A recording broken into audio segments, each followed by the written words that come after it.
Hello guys, আসসালামু আলাইকুম। আপনারা দেখতে পাচ্ছেন আলাদা ব্লগ ভিডিও দেখতে পাচ্ছেন আমাদের চারপাশে সবুজ গ্রামের এলাকাবাসীদের দেখেন কি অবস্থা। ধানের ক্ষেত কত সুন্দর হয়েছে, দেখেন ধানের চারপাশের ক্ষেতগুলো কত সুন্দর দেখতে দেখতে হয়েছে।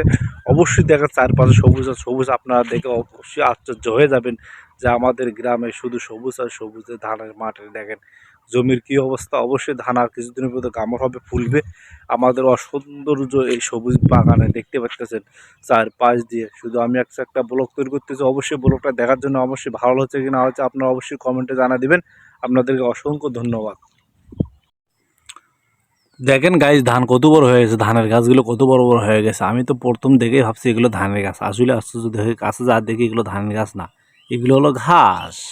দেখেন ঘাস কত বড় হয়ে গেছে, বিদেশি ঘাস। অবশ্যই গাছ দেখতে পাচ্ছেন আমাদের ধানের কি ও জমির অবস্থা, চারপাশে শুধু সবুজ আর সবুজ। অবশ্যই আপনাদের জন্য ধানের একটা জমির আমি ব্লগ নিয়ে আসলাম। এই ব্লগটা অবশ্যই আপনাদের ভালো লাগলে কমেন্টে জানাবেন। দেখেন গ্রামের চারপাশে শুধু সবুজ আর সবুজ, কত সুন্দর দৃশ্য।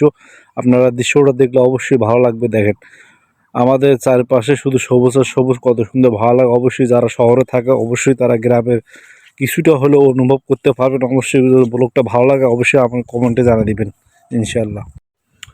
হ্যালো গাইজ, দেখতে পাচ্ছেন আমার পিছনে ভুট্টার জমি কত সুন্দর ভুট্টা হয়েছে। দেখেন অস্থির ভুট্টো, এই ভুট্টার জমিগুলো দেখেন বিশাল বিশাল ভুট্টার জমি, আর পিছনে অনেক ভুট্টার জমি আছে। অবশ্যই আমাদের ব্লগটা ভালো লাইক কমেন্ট শেয়ার পাই দেখবেন ভাই।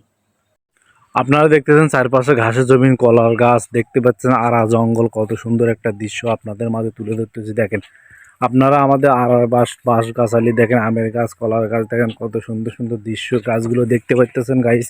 আপনারা দেখতে পাচ্ছেন ইতিমধ্যে বাঁশের ঝাড় দেখাতেছে আপনাদেরকে। দেখেন আপনাদের অনেক স্মৃতি মনে পড়ে যাবে। অবশ্যই ভালো লাগলে অবশ্যই লাইক কমেন্ট শেয়ার দিয়ে পাশে থাকবেন।